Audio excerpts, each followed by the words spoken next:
नमस्कार मित्रों, आप देख रहे हैं न्यूज शिखरांश। हम में है दम सच्चाई को सामने लाने का। समाचारों से जुड़े रहने के लिए हमारे चैनल को सबसे पहले सब्सक्राइब करें। समाचार अगर पसंद आए तो लाइक, कमेंट्स और शेयर जरूर करें। कांग्रेस के प्रदेश अध्यक्ष जीतू पटवारी का आज बालाघाट आगमन हुआ। खैरलांजी में मोदी की भाजपा सरकार पर जमकर बरसे प्रदेश अध्यक्ष। नकली खाद का भी मुद्दा उठा। सभा को वारासिवनी विधायक विवेक विक्की पटेल, बालाघाट विधायक अनुभा मुंजारे, पूर्व सांसद बोध सिंह भगत तथा बालाघाट लोकसभा से कांग्रेस प्रत्याशी सम्राट सिंह सरस्वार ने भी संबोधित किया। सरकार दे रही है जो नकली है, न ये खुल रहा है न रिजल्ट दे रहा है। आदरणीय किसान, क्या नाम है आपका? मेरा नाम राजेंद्र जायसवाल, आरंभा का किसान है। आरंभा का किसान है राजेंद्र जायसवाल जी। में इधर राजेंद्र जायसवाल। तो मोहन भैया, ये नकली खाद आपके राज्य में बिक रहा है, किसान को आप दाम दे नहीं रहे हो। आप रोज भारतीय जनता पार्टी के कार्यालय पे 2 घंटे लगाते हो, जिसको दुपट्टे पहना दूं, फिर टीवी में फोटो खिंचवा लूंगा। ये किसानों के हित और अधिकारों की बात मुख्यमंत्री नहीं करेगा तो कौन करेगा? आदरणीय मोहन यादव जी, नकली खाद यूरिया जो 50 किलो था वो 40 किलो हो गया। ये खाद 50 किलो आता था पूरा, इसको 40 किलो कर दिया, 1200 रुपए की बोरी कर दी, फिर भी नकली दे रहे हो। ऐसा मोहन यादव जी, आप मुख्यमंत्री अपना धर्म निभाओ। सही है गलत? ये अभी मैं ट्वीट करता हूँ और मोहन यादव जी को पहुंचाता हूँ, पूरे प्रदेश में जाएगा, आपकी लड़ाई लड़ेंगे। तो सबने अपनी बातें की। आज देश के प्रधानमंत्री जबलपुर में है। मैंने उनसे 5 सवाल किए। अभी भोपाल से आया तो अखबार के माध्यम से उनसे पूछा कि देश ने आप पे भरोसा किया और आपको जो भावना आपने देश के सामने रखी थी, आम जनता आपके साथ ही। आपने कहा था वोट में महंगाई की मार, अब की बार मोदी सरकार पेट्रोल था 60 का, बाबा रामदेव ने बोला था 30 का, दिलवा दूंगा, हो गया 110। सही है गलत? फिर उन्होंने कहा देश को कि हर घर रोजगार।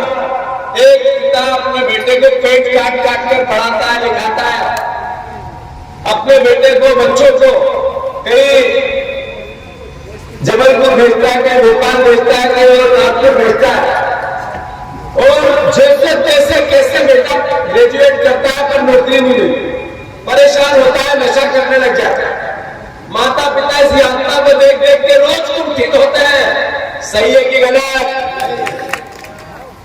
तो 2 करोड़ रोजगार की बात की थी। फिर उन्होंने कहा काला धन, स्विस बैंक, 15 लाख, गांधी परिवार, याद है ना आपको? अरे है या नहीं? मोदी जी की बीजेपी की बात है। अभी आज तक लिस्ट नहीं है स्विस बैंक, स्विट्जरलैंड के बैंक। 15 लाख जिससे आने के और आपके खाते में जाने थे, 10 साल हो गए। अब लिस्ट आई एसबीआई की, तो एसबीआई की लिस्ट में 40 लोग ऐसे मिले जिन्होंने बीजेपी ने जिन पर ईडी और सीबीआई के छापे मारे थे, और इसलिए मारे कि वो चोर है, घपला करते हैं, काला धन रखते हैं। उनसे सबसे 50 करोड़ रुपए से लेकर 500 करोड़ रुपए बीजेपी के खाते में एक नंबर में डलवा। तो ये काला धन नहीं था तो क्या था? बोला तो आपको था कि 15-15 लाख आपके खाते में काला धन स्विट्जरलैंड से आएगा और डलेगा। पर किया क्या? जितने चोर थे उनसे काला धन अपने खाते में डलवा दिया। सही है कि गलत? फिर 2-4 कंपनियों को टेंडर दिए, अलग अलग रोड बनाने के, एयरपोर्ट बनाने के, एरोड्रोम बनाने के, फिर स्टेशन बनाने के, अलग अलग क्षेत्र में, रक्षा के क्षेत्र में, कृषि के क्षेत्र में, परिवहन के क्षेत्र में कई टेंडर हुए। सारी कंपनियों से टेंडर देने से पहले या देने के बाद 1,000 करोड़ रुपए तक बीजेपी ने अपने खाते में डलवा दिया। ये रिश्वत नहीं है, करप्शन नहीं है तो क्या है या नहीं है? जरा आवाज लाओ, जवाब लाओ, बोलते सीखो, तभी बीजेपी से मुकाबला होगा। और इधर भी तुम भी बोलते सीखो। फिर नरेंद्र मोदी जी ने एक ऐसी कंपनी जिसके पास सिर्फ 180 करोड़ रुपए की इनकम थी, उससे 1100 करोड़ चंदा ले लिया एक नंबर। वैक्सीन जब कोविड आया था तो नरेंद्र मोदी टीवी, हम टीवी घर में बाहर तो जाते नहीं थे, घर में ही रहते थे, और सारी टीवी मरने वालों को नहीं बताती थी, मोदी जी को बताती थी। सही है कि गलत? तो जो टीवी पे दिखा वो हमने देखा, मोदी जी ने कोविड के बाद पहला देश भारत बना वैक्सीन जिसने निर्मित इजाद, उस वैक्सीन के मालिक को मोदी जी उसकी फैक्ट्री में गए, फिर उसके घर गए, उससे मिले, फिर ऐसे ही खड़ा किया और उससे बातें की, और टीवी ने कहा देश के प्रधानमंत्री ने वैक्सीन के निर्माण के लिए ऐसा किया, विश्व को ये वो फलाना ढमका। सही है कि गलत? उस वैक्सीन के मालिक से 50 करोड़ रुपए पहले अपने खाते में, बीजेपी के खाते में डलवा लिए। ये रिश्वत नहीं थी तो क्या थी? अरे रिश्वत थी कि नहीं थी? बोलते सीखो, बोलते सीखो। फिर नरेंद्र मोदी जी ने उस वैक्सीन की कंपनी जिससे पैसे लेके उसको सारी परमिशन दी, फोटो सेशन करवाया, उसी कंपनी की वैक्सीन लग के कई लोग चलते चलते गिरने लगे, मरने लगे, अटैक आने लगा, 30-30 साल के बच्चों को अटैक आने लगा। ये आप वीडियो देखते हो नहीं देखते? बात इतनी है कि जो नरेंद्र मोदी जी ने 2014 में बोला, किसानों को बोला था कि समर्थन मूल्य की गारंटी है, एक काम नहीं किया। फिर उन्होंने 2023 आपने वीडियो देखे होंगे जब मैं बोलता था गेहूं और धान के दाम दो, चुनाव पहले देखे, इधर आते थे नहीं आते थे? मैं विधानसभा में चिल्ला के मैंने एक बार कहा कि किसान की जब बात आए तो राजनीतिक विचार नहीं आ सकता, जब खेती की बात आए तो पार्टी बीच में नहीं आ सकती है, ये 13 महीना नहीं हो सकता है, कांग्रेस बीजेपी नहीं हो सकती। किसान एक देशभक्ति का ऐसा प्रतीक है, जैसे किसी देश में, हमारे देश में सैनिक जो गांव में सेना में रहता है और देश की रक्षा सीमा पे करता है, उसका जितना हम सम्मान करते हैं उतना ही सम्मान किसान का होना चाहिए, राजनीति से ऊपर उठकर होना चाहिए। हम सर्वसम्मति से, शिवराज जी बैठे थे सामने, हिना भी थी, सर्वसम्मति से हम ये प्रस्ताव पास करें कि 3000 रुपए कुंटल किसानों के गेहूं का दाम हो और 3000 रुपए कुंटल ही किसानों के धान का दाम। मध्य प्रदेश में 2 फसलें सबसे ज्यादा होती है, धान और गेहूं। कम से कम हम शुरुआत करें। बीजेपी मेरी मजाक उड़ाती, शिवराज जी ने उड़ा, सारे विधायक मजाक उड़ाते थे, मंत्री उठ के मजाक उड़ाते थे कि ये नेतागिरी करने के लिए किसानों की बात कर रहे हैं। पर अंदर अंदर भारतीय जनता पार्टी और शिवराज सिंह चौहान डरते थे कि ये जीतू पटवारी की बात नहीं है, हर किसान के बेटे और परिवार की बात है। जब उन्होंने वचन पत्र दिया, मोदी जी को लेके आए, मोदी जी के मुंह से गारंटियां दिलवाई, उस गारंटी में धान के दाम 3100 था ना?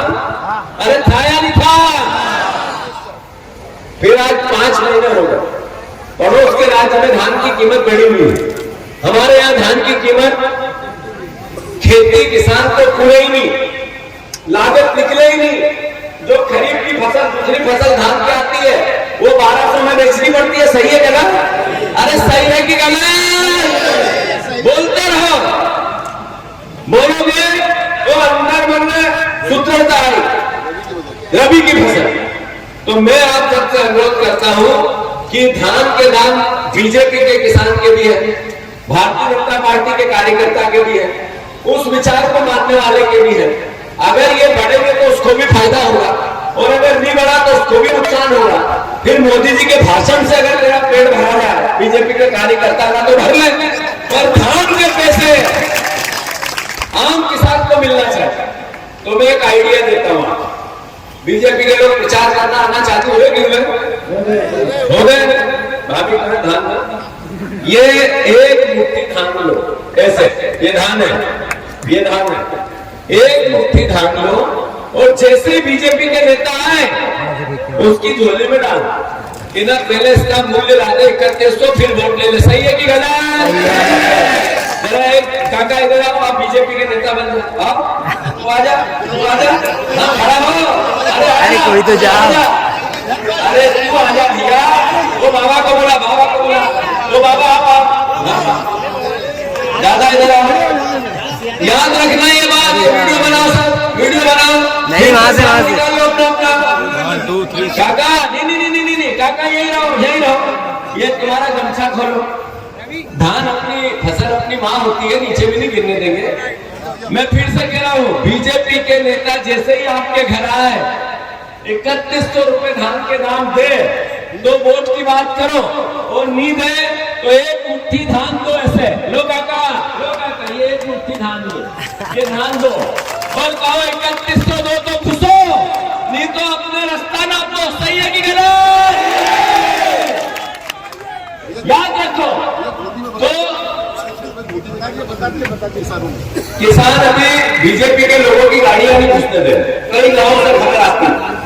मैं आप सबसे इतना अनुरोध करना चाहता हूँ, ये चुनाव कितने लोग चाहते हैं कि संविधान से देश चले? हाथ नीचे करो। सब चाहते हो? ये लोकतंत्र को बचाने का चुनाव, ये संविधान को बचाने का चुनाव, ये चुनाव वोट के मत को बचाने का चुनाव है, ये नॉर्मल चुनाव नहीं। तो मैं बालाघाट के परिवारजनों से वोट करता हूँ, सच्चे सीधे सरल संस्कारवान और इनके खानदान के इतिहास को हम जानते हैं कि हमेशा सेवा के भाव को जीते। सबने मिलकर इनको सिंह जी सबने मिलकर इनको प्रत्याशी बनाया है। मैं विश्वेश्वर जी से, सारे नेताओं से, हमारे भाभी से, हीना से और सब परिवार के लोगों से आपने बातें सुनी है। सब एकजुटता से कांग्रेस पार्टी का सांसद बनाना चाहते हैं। हर कार्यकर्ता अपने आप को सारेश्वर जी समझे, शोभिया समझे और दृढ़ संकल्प ले ले कि जब तक धान का दाम भारतीय जनता पार्टी 3100 नहीं करती, तब तक बीजेपी के कमल के फूल की तरफ देखना भी नहीं है। सही है गलत? तो मैं अभी यहाँ से उठूंगा और थोड़ी दूर पैदल चलूंगा और जो घर में परिवार के लोग हैं कहूंगा कि बीजेपी जैसे ही आए कि 1 मुट्ठी धान दो और कहो वोट जब मिलेंगे तब बीजेपी 3100 धान का दाम दोगे। सही है गलत? मैं बेफिक्र होकर जो आप सब जिताओगे, ताकत से जिताओगे। धन्यवाद। भारत माता की जय। न्यूज शिखरांश मासिक पत्रिका और चैनल का मध्य प्रदेश और छत्तीसगढ़ में बहुत जल्द ही विस्तार किया जा रहा है। प्रत्येक जिला स्तर पर जिला प्रतिनिधि नियुक्त करना है, केवल पत्रकार ही संपर्क करें। हमारा मोबाइल नंबर है 7987744194।